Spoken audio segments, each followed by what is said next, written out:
Un suave zumbido, el aire fresco, el suave balanceo de la cabina. Este es el santuario de un vuelo.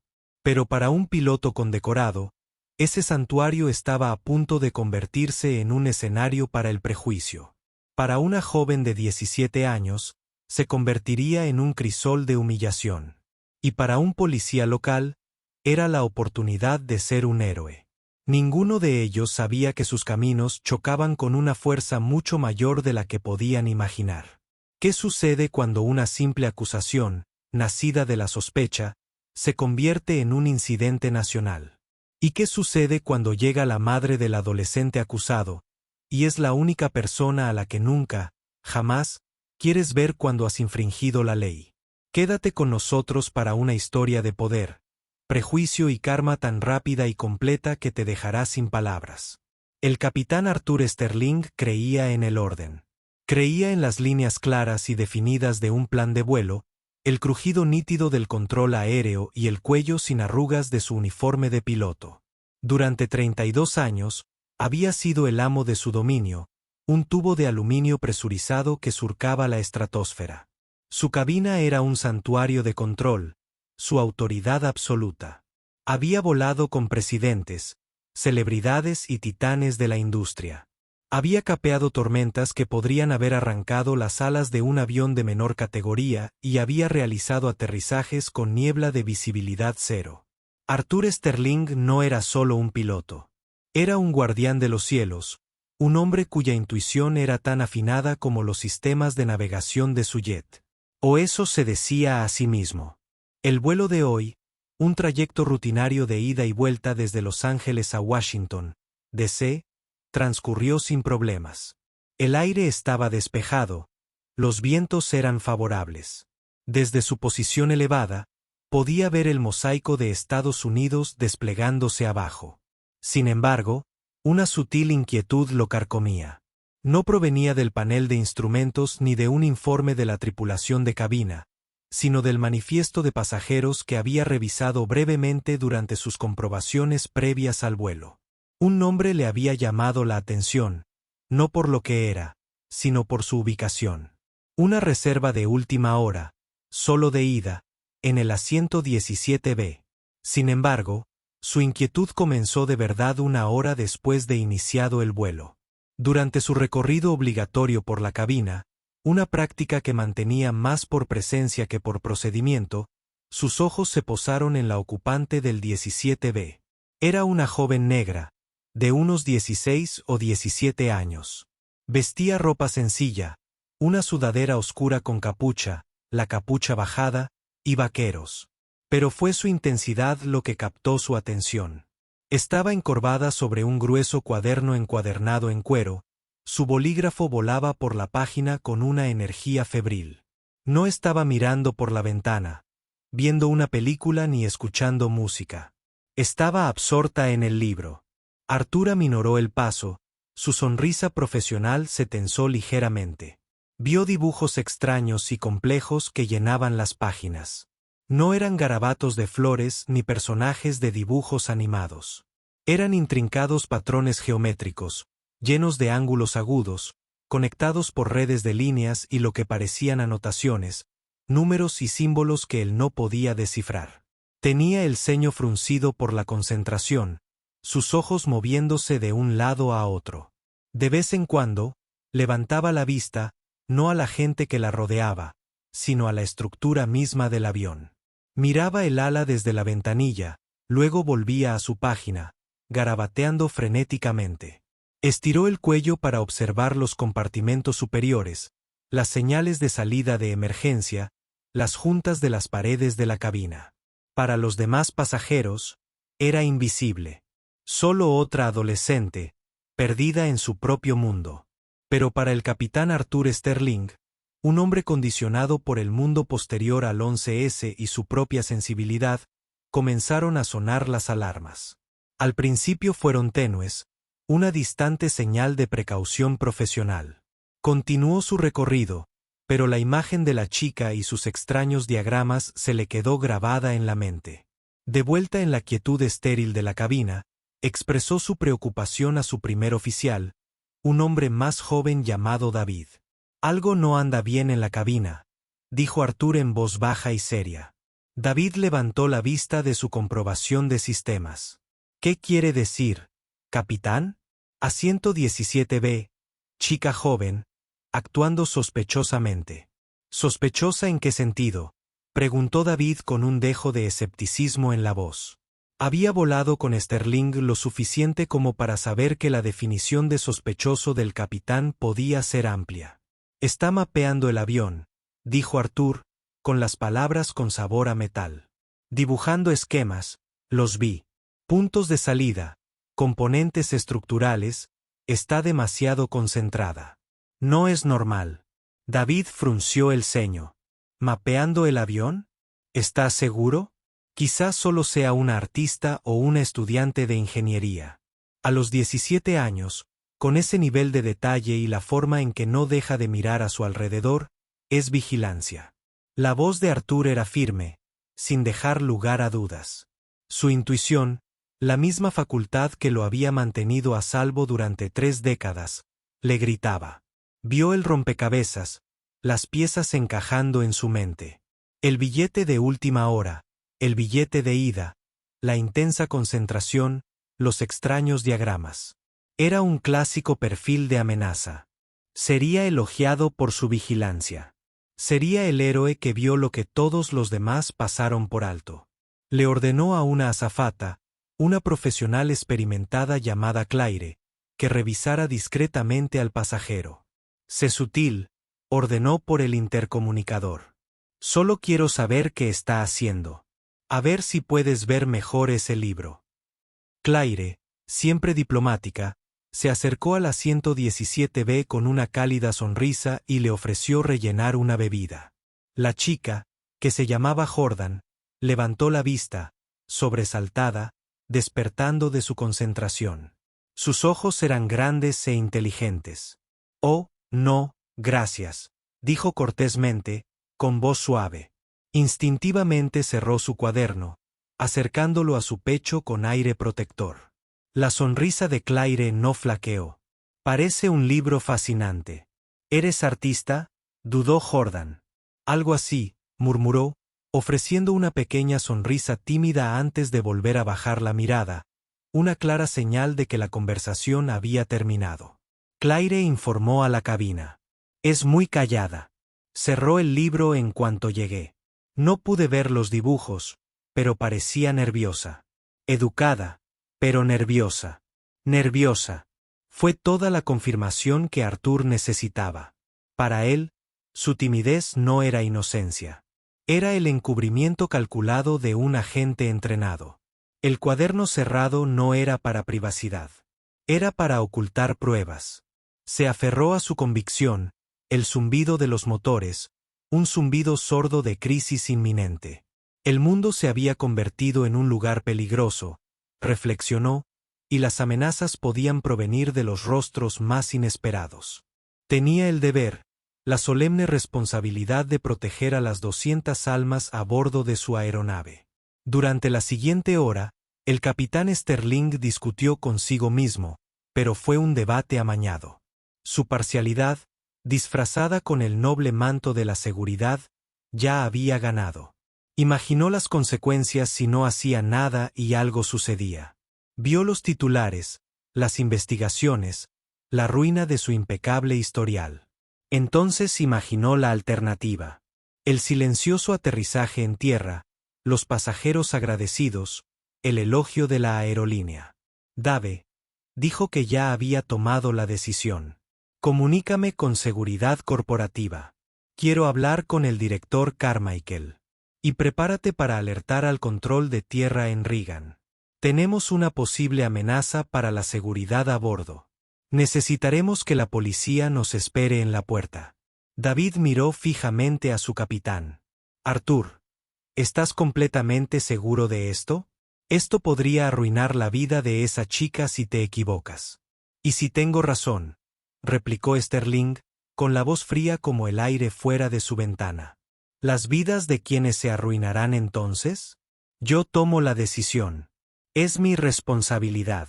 Tomó la radio. Su voz era tranquila, profesional y llena de una seriedad que transmitía la seriedad de su informe. Detalló sus observaciones, adornándolas ligeramente para pintar un panorama más incriminatorio. Describió los esquemas como muy detallados y técnicos.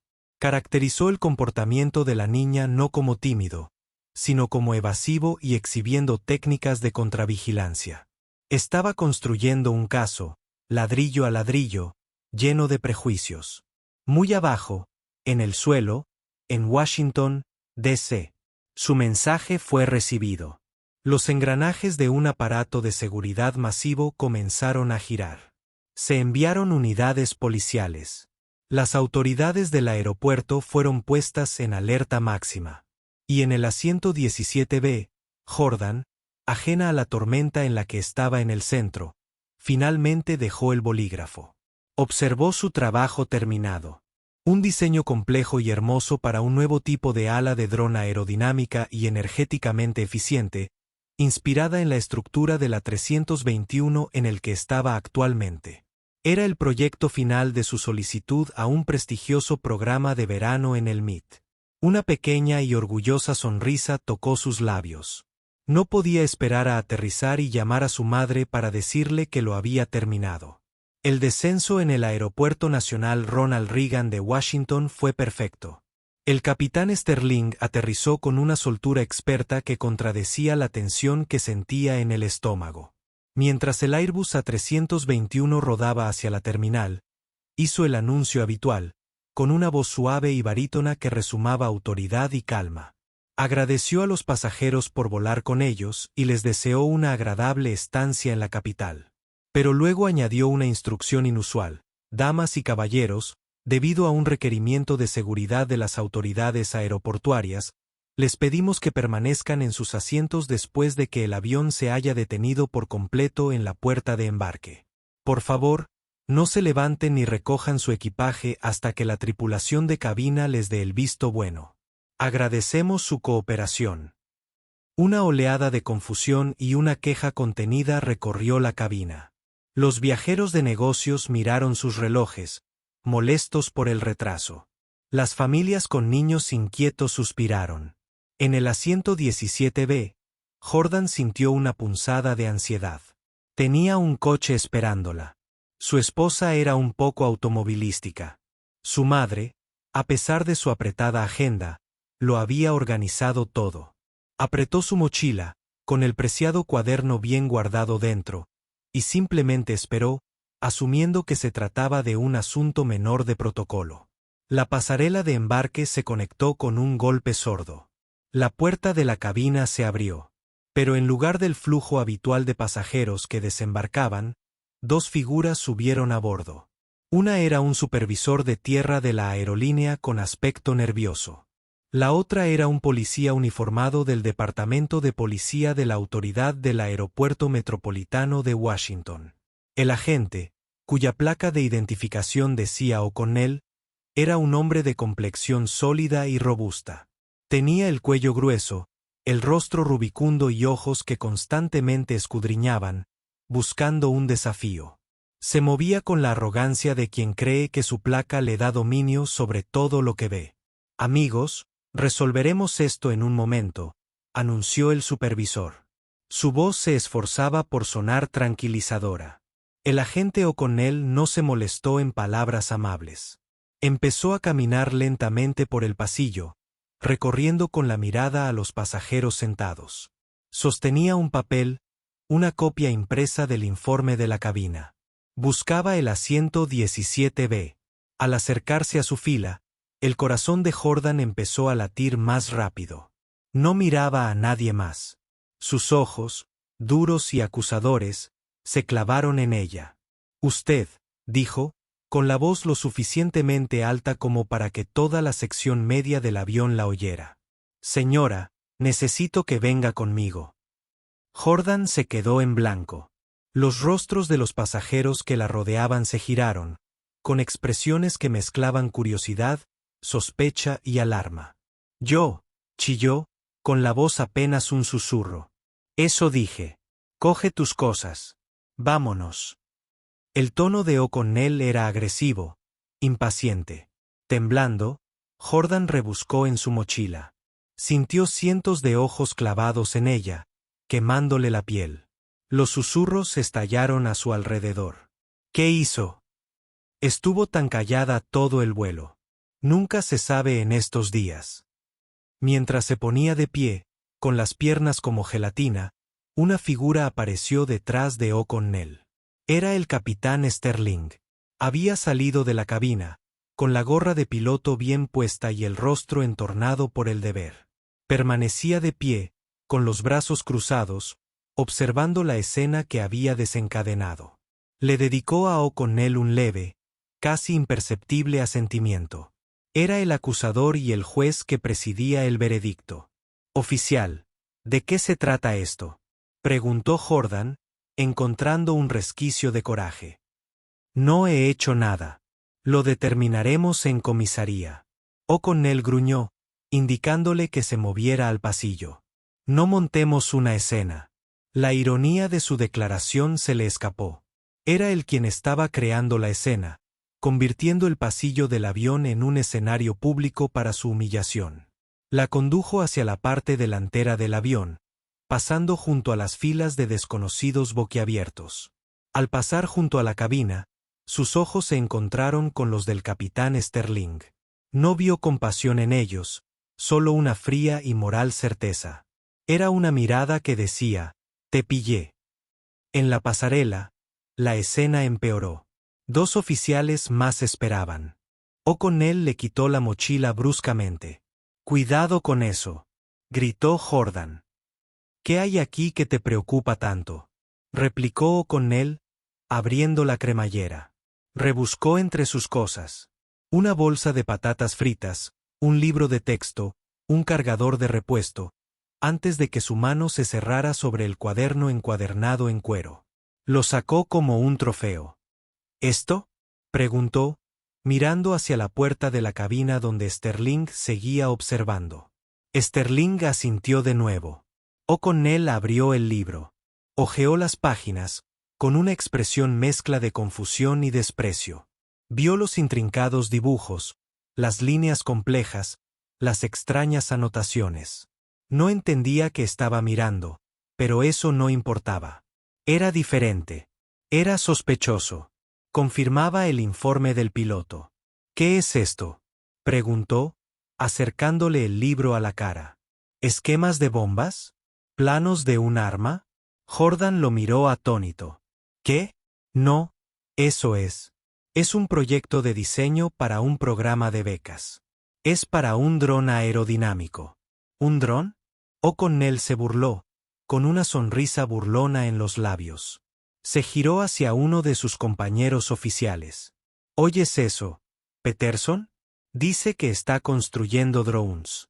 Su tono destilaba incredulidad, transmitiendo a todos en la pasarela, al personal de tierra, a los auxiliares de vuelo, a los pasajeros que aún estiraban el cuello desde el avión, que su explicación era una mentira ridícula. «Tengo una carta», dijo Jordan, con la voz temblorosa por una mezcla de miedo y furia. «Está en mi bolso. Delmit lo explica todo». «Estoy seguro de que sí», dijo O'Connell con desdén, sin siquiera molestarse en mirar. «Puedes contarnos todas tus historias en el centro. Por ahora, estás detenido a la espera de una investigación sobre posibles amenazas terroristas». Las palabras golpearon a Jordan como un golpe físico. Golpe. Amenazas terroristas. La frase era tan monstruosa, tan desconectada de su realidad, que sintió una oleada de vértigo. Esto no estaba pasando. Esto era una pesadilla. Era una artista de 17 años y aspirante a ingeniera. Iba camino al verano más importante de su vida, y ahora estaba de pie en una pasarela, acusada de terrorista por un policía burlón, mientras el piloto que lo inició todo observaba con satisfacción petulante. «Estás cometiendo un gran error», dijo, con voz temblorosa pero firme. «No tienes ni idea de con quién estás hablando». O'Connell rió, un fuerte ladrido. «Oh, no la tengo, ¿verdad? ¿Y con quién estoy hablando? ¿Con la reina de Inglaterra?». Deberías llamar a mi madre, dijo Jordan, su último recurso. Se llama Cassandra Thorne. Tienes que llamarla, ahora mismo. La sonrisa del agente se ensanchó. Claro, niña.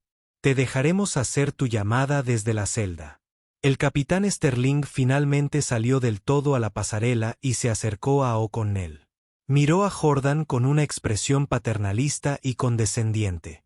Jovencita, dijo, con la voz impregnada de falsa sinceridad. Nos tomamos la seguridad de nuestros pasajeros muy en serio. Si hubiera sido sincera con la azafata, quizás esto se podría haber evitado. La injusticia la dejó sin aliento. Él había convertido su privacidad en culpa, su talento en una amenaza.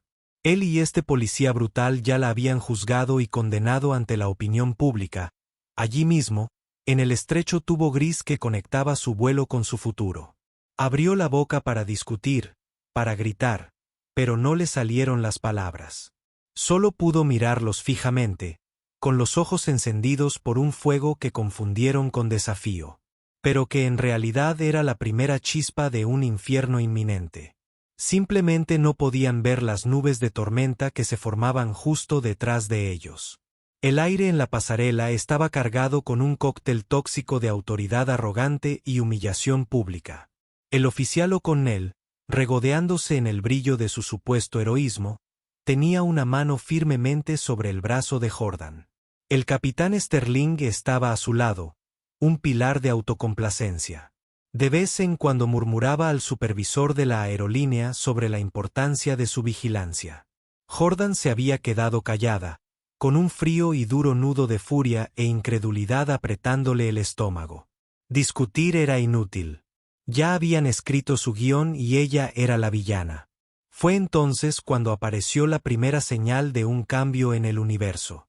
No fue fuerte ni drástico, sino un sutil cambio en el ruido ambiental de la terminal del aeropuerto, apenas visible a través de las ventanas al final de la pasarela. El flujo caótico habitual de viajeros pareció dispersarse, como limaduras de hierro ante un potente imán. ¿Qué está pasando ahí fuera?, murmuró Peterson, compañero de O'Connell, mirando hacia la puerta.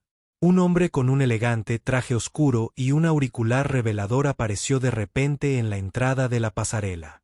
No era de seguridad del aeropuerto. Era federal. Su mirada, fría y eficiente, recorrió la escena.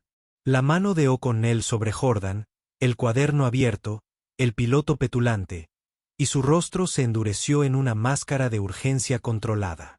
«Oficial O'Connell», dijo el agente, con voz tranquila pero con una innegable autoridad. O'Connell, molesto por la interrupción de su ostentación de poder, hinchó el pecho. «Sí, soy yo. Esta es una zona segura, amigo». «¿Quién es usted?» «Soy el agente especial Davis», respondió el hombre, mostrando sus credenciales tan rápido que O'Connell apenas tuvo tiempo de registrar el sello. «Tiene que liberar a la chica. Ya». O'Connell se burló. «Libérela». ¿Con qué autoridad? Actuó según un informe creíble del capitán de esta aeronave sobre una posible amenaza terrorista. Esta escena es mi jurisdicción. El capitán Sterling dio un paso al frente, listo para respaldar su condición de testigo estrella.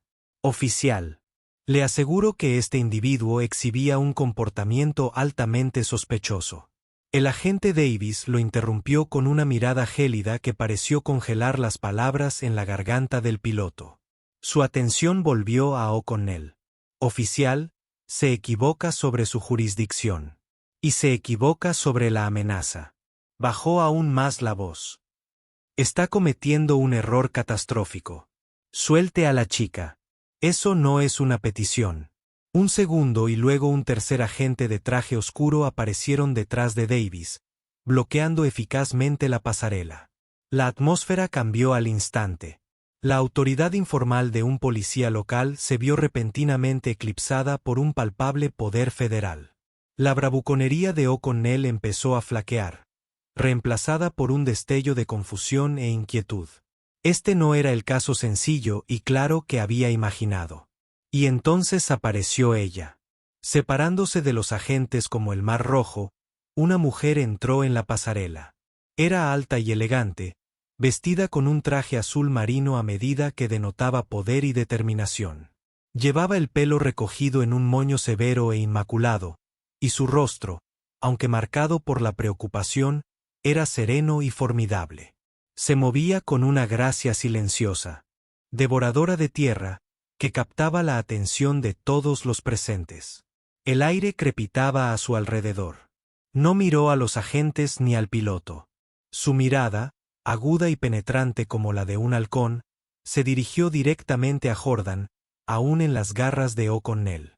Un destello de cruda furia maternal cruzó su rostro antes de ser reprimido al instante, reemplazado por una calma desconcertante. «Jordan, ¿estás bien?», preguntó, con una voz baja y controlada, una fuerza de la naturaleza. La compostura de Jordan finalmente se quebró.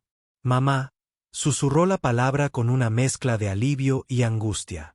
O'Connell se quedó mirando, estupefacto. «¿Mamá?». Esta era la madre a la que la niña quería que llamara. Se había imaginado a una mujer histérica al otro lado del teléfono, no a esa presencia intimidante.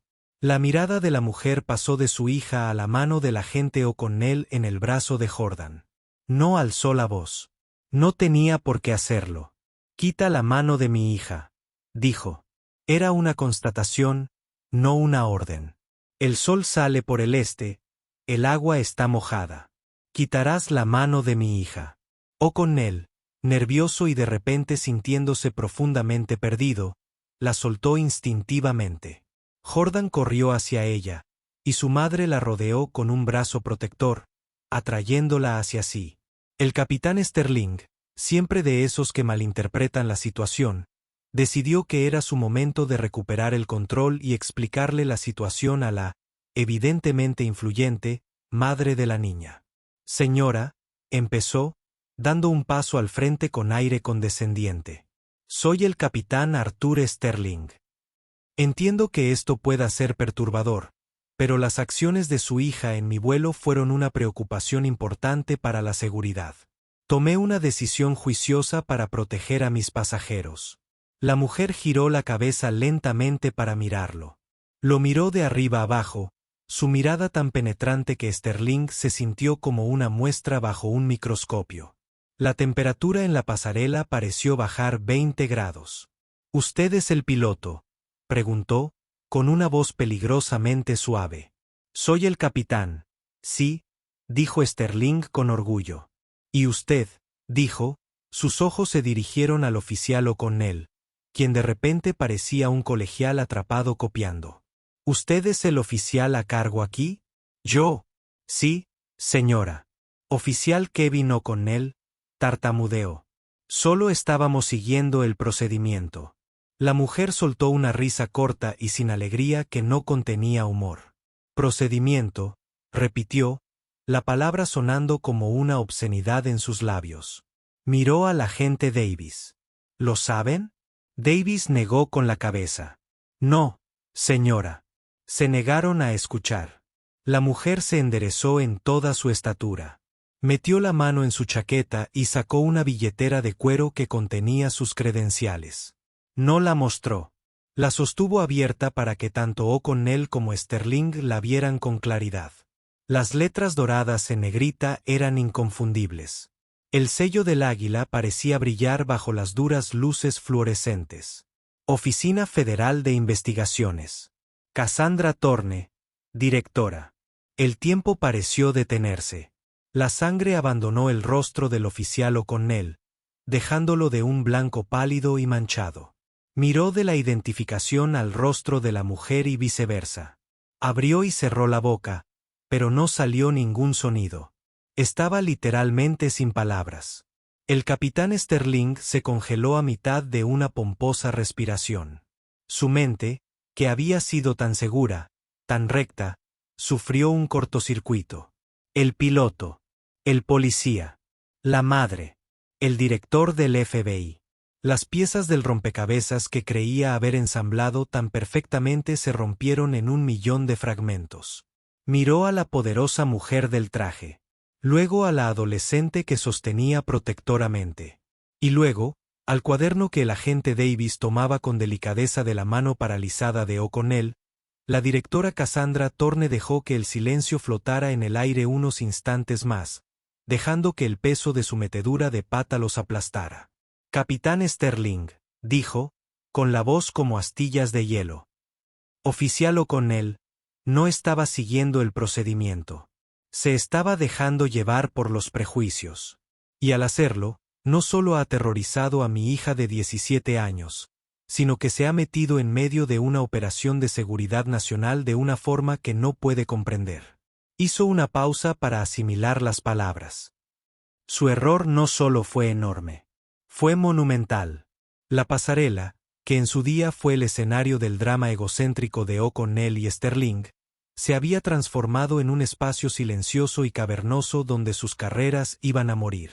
Los pasajeros, boquiabiertos, fueron conducidos a la salida por una puerta trasera de servicio, dejando a los jugadores clave aislados en el tubo gris y estéril. La directora Cassandra Thorne se alzaba como el epicentro de una calma gélida, aún del brazo de su hija, Jordan. El agente Davis y su equipo formaban un perímetro silencioso e imponente.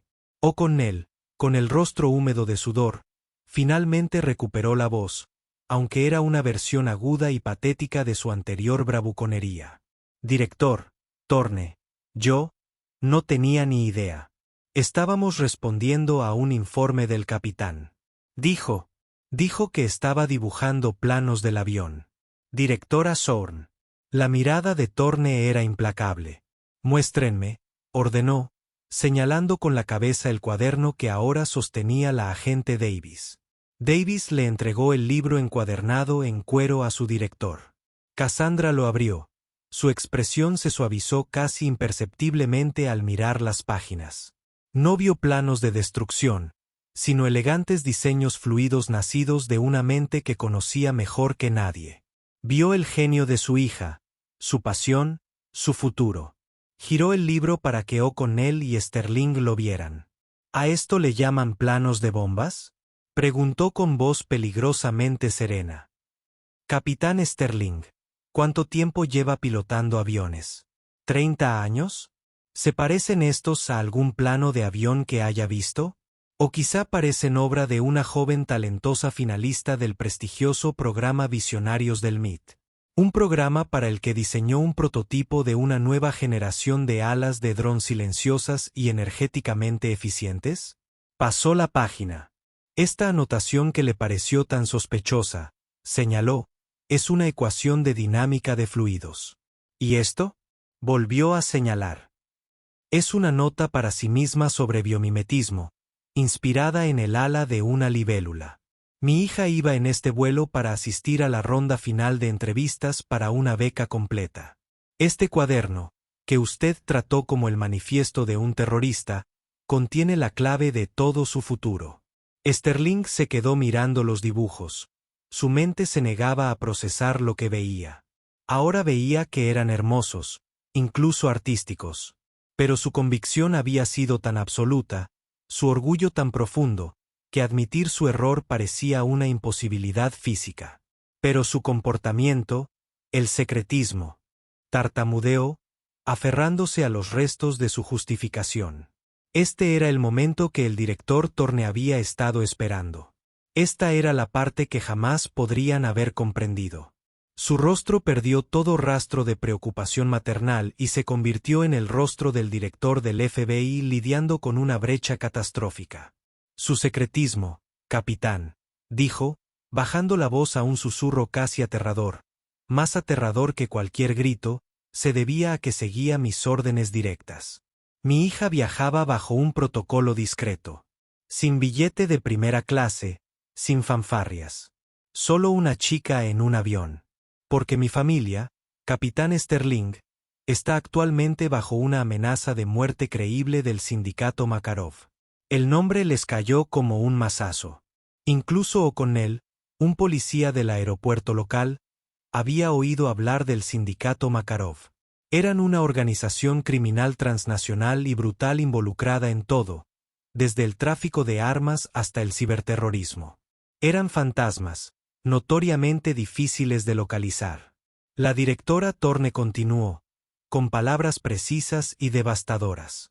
Durante los últimos 18 meses, el FBI ha estado llevando a cabo la Operación Anochecer, un esfuerzo interinstitucional para desmantelar el liderazgo de Makarov. Estamos más unidos que nunca. Hace 2 semanas, su principal ejecutor fue detenido en una redada. Y en respuesta, lanzaron una amenaza directa. Atacarían a mi familia. Específicamente, a mi hija. Miró directamente a Sterling. Así que, sí, guardó silencio. Sí, protegía sus pertenencias. Sí, probablemente estaba nerviosa. Es una chica de 17 años que sabe que su vida corre peligro.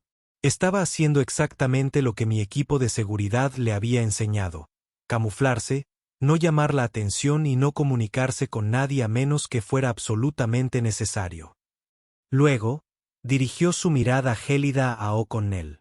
Y su procedimiento, agente, implicó crear un gran espectáculo público en la puerta principal de llegadas. Anunció a todos los que estaban al alcance del oído que detenía a un posible sospechoso de terrorismo. Provocó lo único que mi equipo de seguridad ha trabajado durante meses para evitar: una escena. Puso a mi hija en el punto de mira. El agente Davis dio un paso al frente. Director. Una comunicación del sindicato fue interceptada hace 40 minutos. Fue publicada en un foro de la Dark Web que monitoreamos. Menciona una conmoción en el Reagan. Incluye una foto tomada con el móvil de un pasajero de Jordan siendo abordada por el agente O'Connell. Jordan retrocedió, hundiendo la cara en el hombro de su madre. Todo el peso de lo sucedido cayó sobre ella. Ya no se trataba solo de humillación. Se trataba de su vida. El control de la directora Sourn era absoluto, pero una llama ardía en sus ojos. Que quede totalmente clara, dijo a los 2 hombres pálidos y temblorosos. Tu vigilancia no detuvo una amenaza. Tu vigilancia la creó. Descubriste a mi hija. Comprometiste un protocolo de seguridad federal. Alertaste a una organización criminal violenta sobre su ubicación exacta y su apariencia. Tomaste una situación bajo control y lanzaste una granada en medio de ella. Respiró hondo, dejando que el silencio se alargara. La buena noticia, dijo con salvaje ironía, es que también le han dado a la Operación Anochecer una ventaja inesperada. El sindicato cree que son unos incompetentes lugareños. Nos subestimarán. Mis equipos ya están usando los datos de ese puesto para triangular la fuente. Su error puede habernos ayudado sin querer, pero eso no lo excusa en absoluto. Su mirada pasó del rostro ceniciento de Sterling al labio tembloroso de O'Connell. Hoy querían ser héroes. Querían detener a un terrorista. En cambio, se convirtieron en cómplices involuntarios de las mismas personas de las que juraron proteger a este país. No solo se equivocaron de forma peligrosa, catastrófica e imperdonable. Sterling finalmente pareció comprender el abismo que se había abierto bajo sus pies. No era solo su trabajo lo que estaba en juego. No era solo una demanda. Él, por su propia arrogancia y prejuicios, había puesto en peligro al hijo de la ley más poderosa. Oficial de seguridad del país, y casi descarriló una importante operación de seguridad nacional. Sintió un vértigo profundo y repugnante, la sensación de un hombre en caída libre sin paracaídas. En las horas y días posteriores al enfrentamiento en la pasarela, las vidas del capitán Arthur Sterling y el oficial Kevin O'Connell comenzaron a desmoronarse, no con la violencia repentina de un accidente, sino con el lento, agobiante e ineludible poder de la burocracia y la opinión pública. La directora Cassandra Thorne no necesitó gritar ni amenazar. El sistema que ella dirigía, una vez alertado de la magnitud del fallo, comenzó a funcionar por sí solo con una eficiencia aterradora e impersonal. Para el capitán Sterling, el primer golpe llegó incluso antes de salir del aeropuerto. No lo recibieron ejecutivos agradecidos de la aerolínea, sino una delegación de rostro impasible compuesta por el jefe de operaciones de la aerolínea, su asesor general y un representante de aspecto adusto de la Administración Federal de Aviación, FAA. No se le pidió su versión de los hechos. Fue interrogado en una sala de conferencias fría y estéril. Se le ordenó que entregara su credenciales de vuelo y su identificación del aeropuerto. Se le informó que estaba suspendido de inmediato, por tiempo indefinido y sin goce de sueldo, a la espera de una investigación completa. La aerolínea, presa del pánico ante la perspectiva de una demanda multimillonaria y la pesadilla de relaciones públicas de ser percibida como la empleadora de un piloto imprudente y prejuicioso que había puesto en peligro a la hija del director del FBI, actuó con rapidez para distanciarse. En menos de 24 horas, su Departamento de Relaciones Públicas emitió un comunicado público.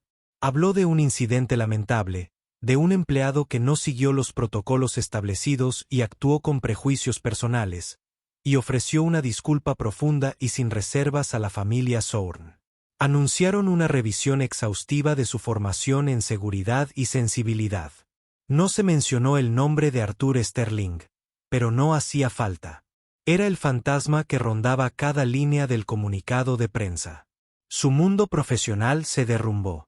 El sindicato de pilotos, al que había cotizado durante más de 3 décadas, le asignó un abogado que, tras una sola conversación, le aconsejó que se preparara para lo peor. Su intuición, que durante mucho tiempo había considerado su mayor virtud, ahora estaba siendo analizada como un claro patrón de comportamiento discriminatorio. Incidentes pasados, previamente desestimados como quejas menores, fueron reexaminados. Hubo una ocasión en que insistió en un control de seguridad adicional para un grupo de hombres sikhs. La vez que denunció a un pasajero por actuar de forma sospechosa mientras rezaba en árabe. La vez que hizo que registraran el equipaje de una familia latina porque hablaban con entusiasmo en español. Un mosaico de intolerancia, antes ignorado, ahora se presentaba como prueba en el caso en su contra. La investigación de la FAA fue aún más despiadada. No se trataba de sus prejuicios. Se trataba de su juicio.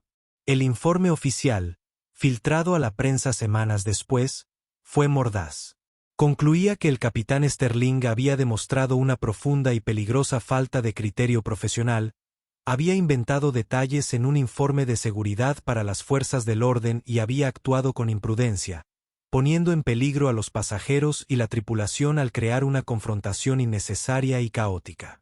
La recomendación final fue inequívoca: la revocación permanente de su licencia de piloto de transporte aéreo. A los 58 años, la carrera de Arthur Sterling había terminado. El cielo, su reino de toda la vida, estaba cerrado para siempre.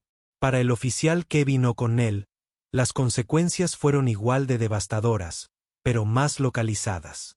El Departamento de Policía de la Autoridad del Aeropuerto Metropolitano de Washington, (FAA), desesperado por evitar la ira del FBI, lo denunció de inmediato. Fue puesto en licencia administrativa, preludio de su despido. Pero no quedó ahí. La directora Thorne, en su calidad de oficial, había solicitado una revisión federal de la capacitación, los procedimientos y la conducta pasada del MAPD. Agentes del FBI, precisamente aquellos a quienes O'Connell soñaba con impresionar, se presentaron en su pequeño departamento. Entrevistaron a sus colegas, revisaron sus antecedentes penales y analizaron las grabaciones de sus cámaras corporales de encuentros anteriores. Encontraron lo que Thorne ya sabía: un historial de denuncias por uso excesivo de la fuerza, un patrón de situaciones menores que se agravaban y una clara parcialidad en sus entrevistas de campo. O'Connell se convirtió en un paria en su propio departamento. Sus colegas, temerosos de las consecuencias federales, lo evitaban. El policía héroe que se pavoneaba en la pasarela ahora era visto como una carga, la personificación viviente de todo lo malo de su unidad. Su compañero, Peterson, declaró bajo juramento que había sentido que O'Connell había sido demasiado agresivo desde el principio. Descubrió que la delgada línea azul era permeable ante todo el peso del FBI. Intentó luchar contra ella. Afirmó que solo era un chivo expiatorio, un simple policía que hacía su trabajo basándose en lo que le decía un veterano capitán de aerolínea. Pero nadie le escuchaba. Las grabaciones de las cámaras corporales de la pasarela eran condenatorias. Captó su incredulidad burlona, su negativa a siquiera mirar la carta de Jordan, sus comentarios sarcásticos y poco profesionales. Fue una lección magistral sobre cómo no realizar una parada. Ambos hombres fueron atacados brutalmente en los medios. Sus nombres y rostros aparecieron por todas partes. Se convirtieron en símbolos de la discriminación racial. Los programas de entrevistas debatieron sus acciones. Los artículos periodísticos diseccionaron sus antecedentes. Se convirtieron en caricaturas de la autoridad blanca desbocada. El público, conmovido por la historia de la brillante adolescente negra y su poderosa madre, no les mostró piedad. Fueron juzgados y condenados en el Tribunal de la Opinión Pública mucho antes de que concluyeran sus audiencias disciplinarias oficiales. Sterling dejó de salir de casa. O'Connell comenzó a beber en exceso. El karma rápido y duro al que se enfrentaron no fue un evento único, sino un proceso continuo y agotador que los despojó de sus carreras, su reputación y su identidad. Habían construido sus identidades sobre los cimientos de su autoridad y sus uniformes. Ahora, sin esas cosas, descubrieron que no tenían nada sobre lo que apoyarse, y el suelo seguía hundiéndose bajo sus pies. Se supone que el paso del tiempo cura, pule las aristas de la memoria hasta convertirlas en guijarros suaves y manejables. Para Arthur Sterling, el tiempo era un ácido corrosivo. Los 4 meses transcurridos desde el incidente en la pasarela no le habían traído paz, solo una comprensión más profunda de su propia desolación. Su mundo, antaño tan expansivo como el cielo mismo, se había encogido a los sofocantes confines de su casa suburbana de estilo toscano. El silencio dentro de sus paredes era una entidad viviente, interrumpida solo por el zumbido del refrigerador y el frenético monólogo repetitivo dentro de su propia cabeza. Se había convertido en el guardián de su propia miseria. Los aviones a escala sobre la repisa de la chimenea, antaños símbolos de su dominio sobre los cielos, ahora parecían burlarse de él, sus elegantes alas cubiertas de una fina capa de polvo que no se atrevía a limpiar. Había dejado de mirarse en los espejos. El rostro que le devolvió la mirada no era el del distinguido capitán Sterling, sino el de un extraño cetrino y atormentado, de cabello ralo y mirada derrotada. Pasaba sus días en un sillón de cuero desgastado, mientras la televisión murmuraba sobre cotizaciones bursátiles y guerras extranjeras. Cualquier cosa con tal de ahogar el recuerdo de la voz de la directora Cassandra Thorne. Un sonido como hielo al romperse. Y la mirada en los ojos de Jordan.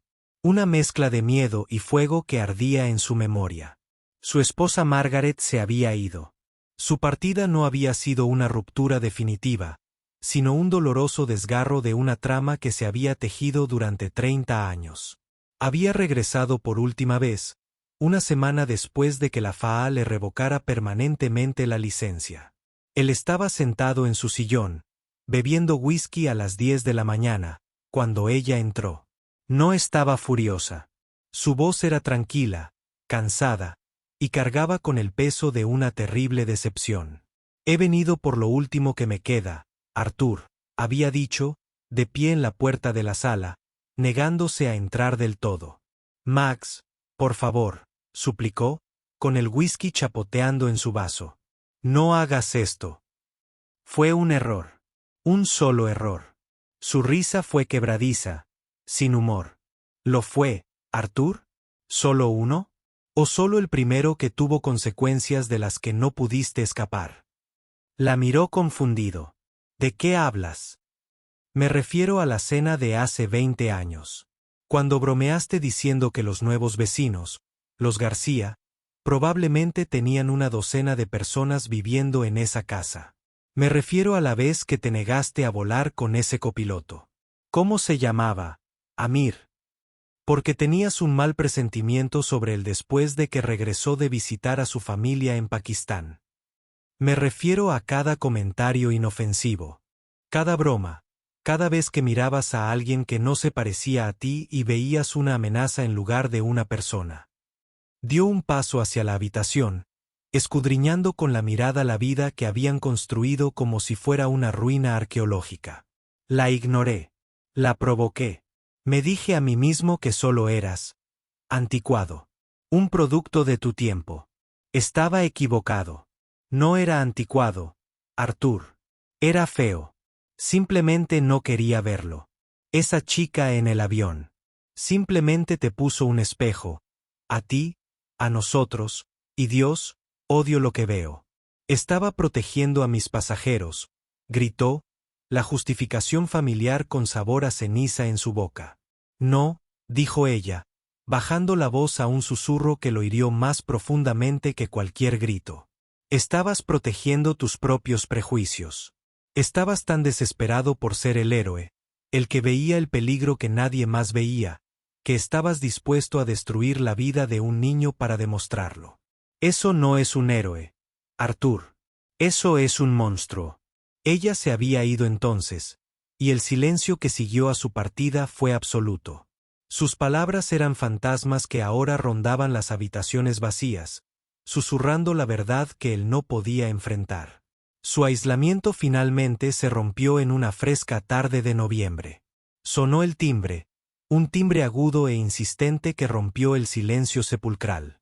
Su primer instinto fue esconderse, fingir que no estaba allí. Pero el timbre volvió a sonar, firme y oficial. Se arrastró hasta la puerta y la abrió para encontrar dos siluetas recortadas contra la pálida luz otoñal. Un hombre y una mujer, ambos con ropas civiles comunes. Pero se movían con una plácida confianza que gritaba, «Agente federal». «¿Señor Arthur Sterling?», preguntó el hombre. Se llamaba agente Chen, y su expresión era profesionalmente neutral, sin revelar nada. «Soy del FBI. Este es mi compañero, el agente Rodríguez. Nos gustaría hacerle algunas preguntas. No se trata de su litigio civil pendiente». La mención de las demandas le hizo encoger el estómago a Sterling. Retrocedió aturdido, dejándolos entrar en la casa que Margaret una vez había llenado de flores y vida. Se sentaron en el sofá frente a su sillón, convirtiendo su santuario en una sala de interrogatorios. Nos gustaría que nos contara los sucesos del vuelo 447 una vez más. El agente Chen comenzó, con una voz tranquila y cautivadora. Desde el momento en que vio por primera vez al pasajero en el 17B. Con cansancio, Sterling relató la historia que había contado una docena de veces a abogados e investigadores. Habló de su intuición, de la intensidad sospechosa de la chica, de los extraños diagramas, de las miradas furtivas a la estructura del avión. Intentó inyectar a su relato la seguridad moral que había sentido ese día. Pero las palabras sonaron huecas, patéticas incluso para él mismo. Era un general que relataba una batalla perdida, intentando desesperadamente presentar su derrota como una retirada estratégica. Cuando terminó, los agentes guardaron silencio un momento. Entonces Chen se inclinó ligeramente hacia adelante. «Es interesante, señor Sterling. En todas sus declaraciones oficiales, ha sido muy claro en que su sospecha se basaba únicamente en sus propias observaciones durante el vuelo. ¿Es correcto? ¿Mi entrenamiento? ¿Mi intuición?» «Sí», Sterling afirmó débilmente.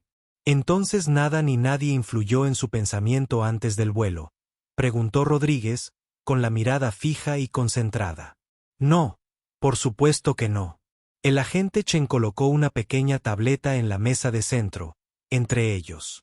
Deslizó el dedo por la pantalla y empezó a reproducirse un video. Eran imágenes de seguridad de la sala de espera de la tripulación del aeropuerto de Los Ángeles la noche anterior al vuelo. Mostraba a Sterling sentado en una mesa pequeña, tomando un café y repasando su plan de vuelo. Un hombre con uniforme de jefe de tripulación de tierra se le acercó. Sterling lo reconoció al instante. Frank Coleman, un hombre ruidoso y bullicioso al que conocía casualmente desde hacía años. «¿Recuerda esta conversación, señor Sterling?», preguntó Chen. «Vagamente». Sterling mintió. El corazón le latía con fuerza con una ansiedad nueva y desconocida. Frank, acabamos de charlar un minuto. Sobre las nuevas normas del sindicato, creo. Intenta recordar con más claridad, le instó Rodríguez con voz suave pero firme. Es importante. Y mientras miraba la pantalla, el recuerdo, suprimido por el trauma y la vergüenza de las consecuencias, empezó a aflorar. No se trataba de las normas del sindicato. Frank se había sentado, con el rostro convertido en una máscara de cansada camaradería. Había desviado la conversación hacia seguridad. Es un mundo de locos, ¿verdad? Frank suspiró, negando con la cabeza. Hoy en día no se puede ser demasiado precavido. Se están volviendo más listos, más audaces. Escuché un susurro de un tipo de la TSA. Los están entrenando desde muy jóvenes. Usan tapaderas académicas. Todo tipo de cosas para parecer inocentes. Sterling recordó haber asentido, concordando fervientemente. Validó todo lo que ya creía. Sí. Frank continuó, inclinándose con conspiración. Se dice que había una chica, lista como una aguja, brillante incluso, que fue marcada en una lista de vigilancia internacional, pero de alguna manera se coló en un plan de vuelo nacional. ¿Puedes creer la incompetencia? Dicen que parece una niña cualquiera, probablemente llevando su trabajo en un cuaderno o portátil. Nunca se sabe quién está sentado ahí atrás. El recuerdo golpeó a Sterling con la fuerza de un golpe físico. No había buscado la amenaza. La amenaza había sido envuelta en papel de regalo y entregada a él. La semilla había sido plantada en la tierra fértil y prejuiciosa de su mente. Levantó la vista de la tableta, pálido.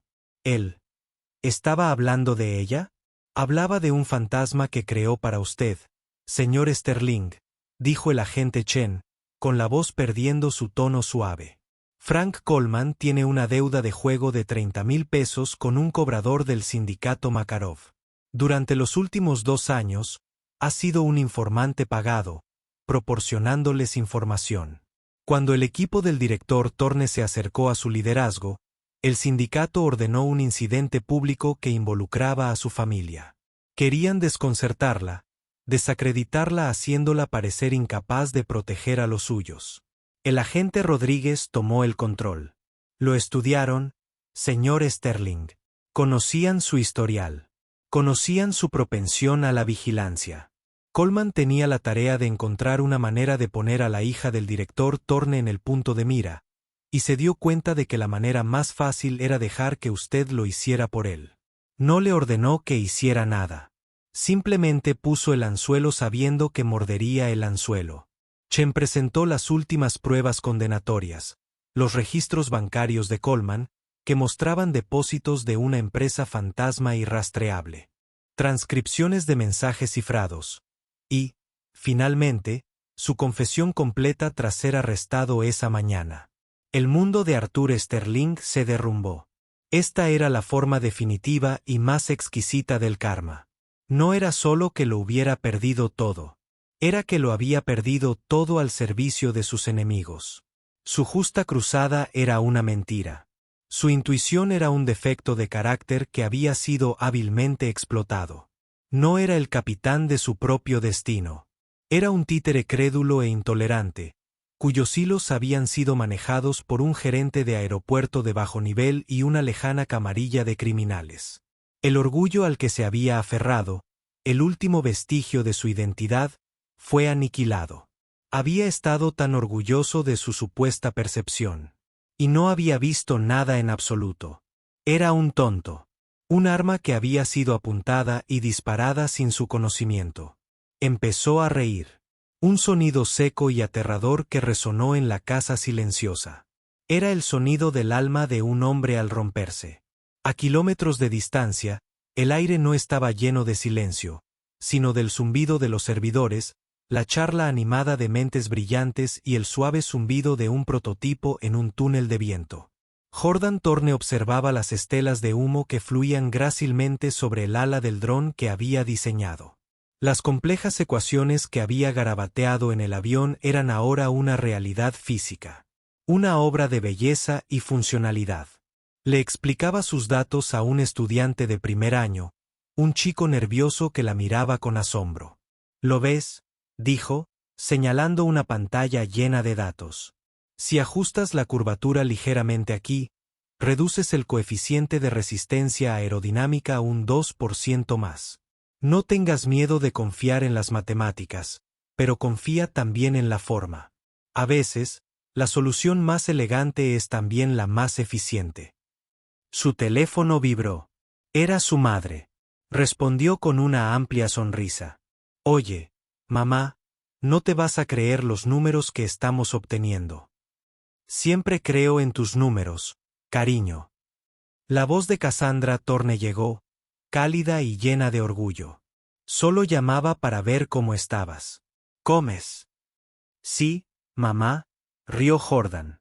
Hablaron durante 10 minutos sobre clases, amigos y la horrible comida del comedor.